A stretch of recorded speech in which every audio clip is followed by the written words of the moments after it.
You know what the best thing about being John P is? I don't give a f. Hey guys, I'm John P, and on today's episode of Geek Beat, we sweat like pigs and dissect my $30,000 solar panel installation.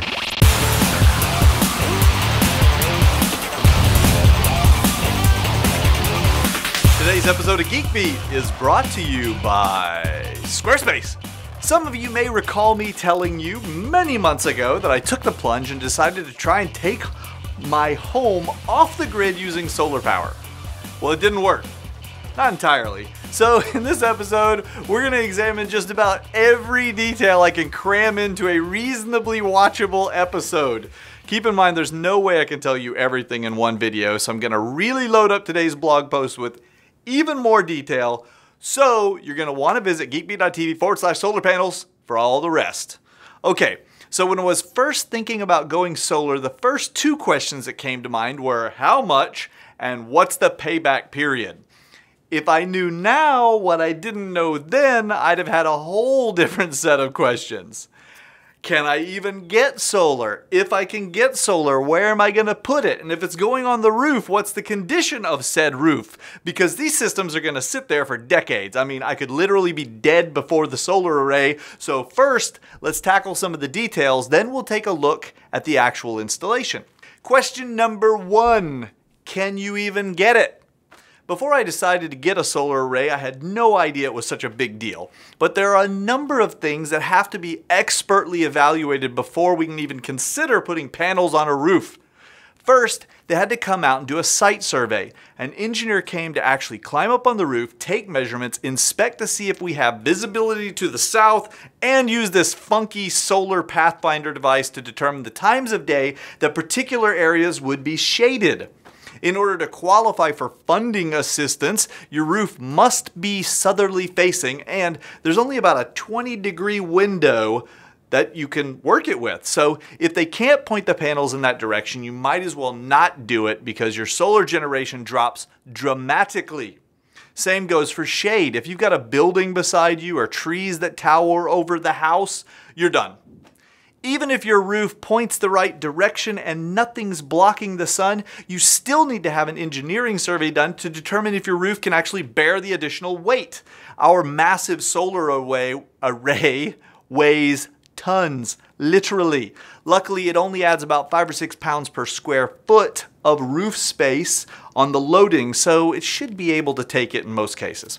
Question number two, how much solar do you need?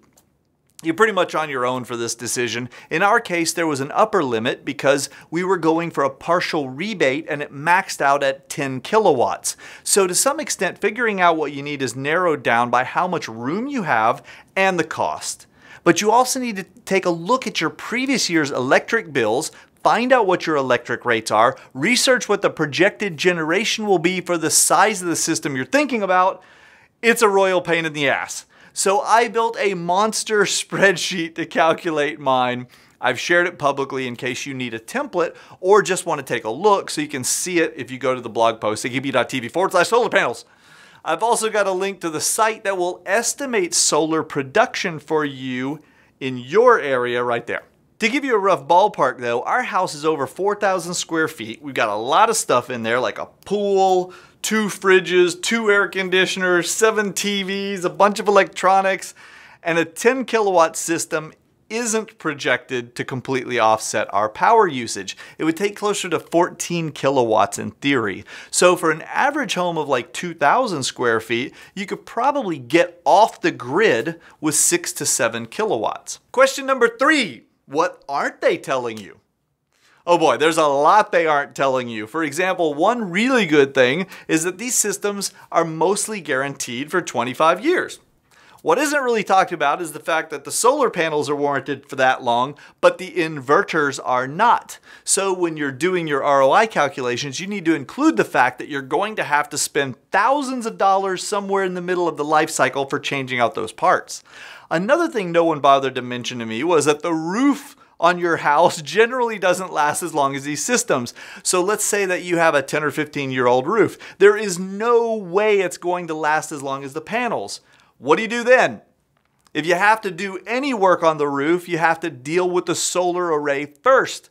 I still haven't figured out what I'm going to do about that. Question number 4, how long does it take to install it? The good news is it only took about 2 full days for Axiom Solar to do the install on my roof. If you're in the Dallas area, I highly recommend those guys. They did a great job, and no, they didn't pay me a dime to say that. The bad news is that the answer isn't that simple. After we did the site survey, we worked out the pricing and all that other stuff. We had to sign contracts. Now those contracts had to get sent off for approval to the electric company because we were going to be tying into their grid. And because they were picking up the bill for about 40% of the system, they had a bunch of rules about how efficient the systems have to be. Meanwhile, we had to have the structural engineer come to the house to determine if the roof could bear the weight, and permits had to be pulled from the city of Dallas. By the way, if you're wondering if you can do all this yourself, the answer is no. Next question. All of those things took weeks to complete, combined with the fact that Axiom has a very packed schedule, and that meant it took a couple of months before we could get the system installed. After we were installed, there were several inspections from the city and from the electric company before we could turn it on and actually generate power. So, short answer, let's say it takes about 3 months to get the system installed. Now the big question, how much does it cost? The cost of the actual system probably won't vary that much from place to place, but there are a lot of options and there are different incentives from place to place. In my case, our system cost almost exactly $30,000 and we got a 10 kilowatt system.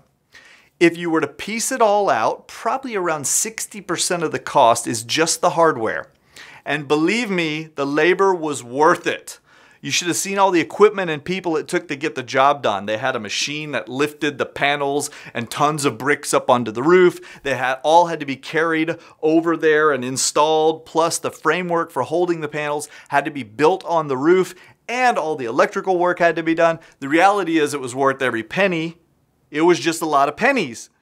Now, out of the $30K, our local energy company, Encore, picked up the first $14K.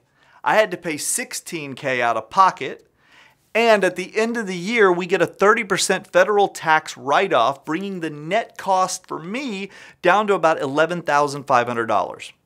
According to my spreadsheet, this equals around a 10-year payback for a system that's guaranteed to last 25 years. By the way, the actual guarantee is that the solar panels will still be producing 80% of their original output 25 years from now, or they'll replace them. Assuming the Chinese company we got them from is still around to warranty them, and that's a big if. More important than the 10-year payback is the fact that my investment of $11,500 is expected to generate a return of only about 5%. That's the equivalent of buying a decent bond, but frankly, it's not as risk-free. A lot of things could happen to ruin my return, so the risk is not really in line with the reward. From a purely monetary standpoint, over a 25-year period, you get at least double the return if you put that money in the stock market. And that's what makes solar so iffy. With today's level of solar efficiency and everything it takes to install it, it's really not a good investment unless you're just committed to going green. However, if you can afford to do it, it is also a form of insurance against the potential of skyrocketing energy prices. Okay. So now we're going to head over to the house and I'll show you how it's all actually put together. Okay guys, welcome to the roof. This is what a 10 kilowatt system looks like. Okay, I lied. It's actually about 9.75. The reason why is we have 39 solar panels and each one produces 250 watts of direct current. Now, you might say, why not go ahead and make it 40 and do a full 10K? We're going to talk about that when we get downstairs to look at another part of the system, but the basic reason is because of the type of system we bought, these panels have to be divided into 3 equal strings. So 13 times 3 is 39. That's why we've got 39 panels. What happened is, when we were taking a look at the roof, they laid everything out to figure out also how many panels we could fit, And you'll notice, if you look right over here, there's a gap. Well, the reason for this gap is simple, and you can see it right here. It's the shadow from this exhaust tube. Believe it or not, that one little shadow prevents putting a solar panel here. Heh, who knew? I was surprised when I looked at the performance of the system, how big of a difference just a little bit of shade can make, which is why this roof in particular was perfect for a solar array, because as you'll notice, it's completely flat, and the trees around all the edges are far enough back that there's never any shadow. In fact, the only shadow we get are from these tubes and from the chimney. So we had to keep the solar panels a little bit away from the chimney. Now, let's talk about how the system goes together. First of all, this system is what's called a ballasted system. That means it is not bolted to the roof. The last thing we wanted was to have, you know, hundreds of screws in our roof, which could, you know, on a flat roof especially, could cause problems down the road. So instead, this system uses a series of rubber pads. If you look down here, you'll see there's like a rubber pad underneath railing. They built the whole railing first, then they came in, dropped the solar panels on, and finally put these ordinary little concrete paver kind of stones up here for weight. There's about 4,000 pounds worth of ballasting, which will make this system be able to withstand our Texas winds even up to like 90 miles an hour. So the way the panels were actually installed, there are some little channels. If you look, there's a little silver L channel back here. There's one on the front, and there are little clips. All they did was literally carry the solar array in here, set it down, and put 4 clips. That means if one of these ever got damaged and we needed to pull it off, we just pull off those clips, unplug it, throw it away, stick another one in. They are really durable, so even if they got hailed on or lots of rain and storms and debris, they should withstand it. Plus they have a 25-year warranty, so that's always good. Now let's look at how they're actually physically connected down here. It's quite simple. Even I could replace this if I needed to. There's really just 2 cables. One, there's this black kind of power cable, and you'll see that they're kind of strung to their neighbors beside them. And then the other is this green ground cable. So what happens is these strings of 13 of these are brought together into this conduit, and they run the length of this conduit down all the way over here to these big bad shut-off power bricks. So what happens is, let's say we needed to do some service or there was some damage to part of the array. We would shut off whichever string we need to, and they're labeled 1, 2, and 3. So if I wanted to replace one of the solar panels on this first string, we'd shut it down, we'd disconnect things, do the change out, and then turn it back on. There are multiple points in the system where we can eliminate the power altogether. Now from here, they run through this conduit down here where it penetrates the roof and goes into the wall and down into the garage where the inverter is. Let's go take a look. I know there are a lot of you out there that have great ideas for websites, but there are 2 things stopping you from taking the time to build them. Number 1, well, time, and number 2, money. Well, I've got just the thing to remove those barriers. Squarespace. Squarespace will help you get your ideas on the web fast with site designs that you can control from a simple drag and drop interface. No coding required. Just choose one of their beautiful site templates, plug in the text and images, and you're done. Fast and easy. They can even have specialized functionality for things like e-commerce, open table integration, menus, and coming very soon, audio collections. Best of all, pricing starts at $8 a month and includes a free domain name when you sign up for a year.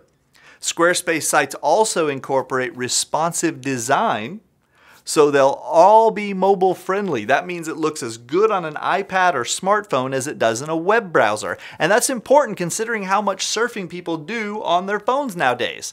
Speaking of mobile, Squarespace also offers an Android app so you can manage your site while you're on the go. If you prefer iOS, don't worry, they've got you covered too. So not only can you post things while you're on the go, you can check your site analytics, manage comments, and many more things. You can sign up for a free 2-week trial with no credit card required. I like that. And get 10% off when you order using our offer code, GeekBeat8. That's GeekBeat8, not just GeekBeat, guys, GeekBeat8. When you sign up, tweet me your Squarespace URL and I'll be happy to share it for you. All right, back to the install. All right, guys, up on the roof, we're doing nothing but generating lots of direct current, DC. However, the house consumes AC current. So we need to be able to take the DC and convert it into AC. And that is where the Sunnyboy Box comes in. This is a power inverter. Now, we talked a little earlier when we were talking about pricing, how different ways of converting the power. This is a single inverter instead of micro inverters. So we just use this one inverter, all three of those strands come into it, and it basically takes the power and feeds it right into this power breaker. And you can see right here, we've got one that says solar PV. So remember, I said there are multiple ways to turn this system off. If I flip this breaker, it's off. There's also a shut-off valve right here. If I flip this thing off, it's off. And then there's the ones up on the roof. So there's a lot of safety built into the system. One thing I really like about this particular inverter is, this is funny, you can read the type of data that you're getting from it here. And if you look right here, it shows a knuckle tapping. That's because if you tap it, it changes its display every time you tap it. Isn't that awesome? I don't know who came up with that. It's the little things. It is. I think we should have more devices that if you hit them, they do something, like especially out of frustration. No, not me, Dave. Okay, there's two other little things I want to show you. One, hidden behind this cabinet is our Sunnyboy Box. This is actually it's got connectivity into the Sunnyboy, and it's taking data from it, and then it is presenting that to the statistics for us. So we get all of our reports and stuff on the web from this device, taking it, pushing them up to the website. That's one thing. There's one other component which goes in down here. We've got to go outside the other side of the wall to see it. All right, we do have an electric meter coming to the house. However, we also have our own electric meter for what we're generating at the house, and that is this box. So you can see that it's generated 2,808 kilowatt hours. And we have yet another power switch where we can shut things off here. I think they built enough safety into the system. So you can expect, if you go through a big install the way we did, they are going to just rip your house apart. They're going to have to put in additional meters. There's going to be places where cabling comes through your roof. You're probably going to have inverters inside your garage taking up part of the wall. The question is it all worth it? In our case, this system is feeding about 2/3 of our energy needs. So the ROI for the whole thing is about, I don't know, let's say 10 years. Yeah, for us, it was worth it. I'm glad we did it, especially if energy prices were to go nuts or anything like that. We're kind of insured against that. Plus, we still can fail back over to the existing grid. So, the question is whether you've got the cash to pony up to make it happen up front. All right, I hope you guys really enjoyed that whole overview. If you have additional questions, because I know there are things that I did not get to, head on over to the blog, geekbee.tv/solar panels. Let me know there. If we have a bunch of questions, we'll do a follow-up video. Otherwise, I'll just answer them in line on the blog. Okay, thumbs up on YouTube, youtube.com/geekbeettv. I'm out of here. Come on, Dave, it's hot.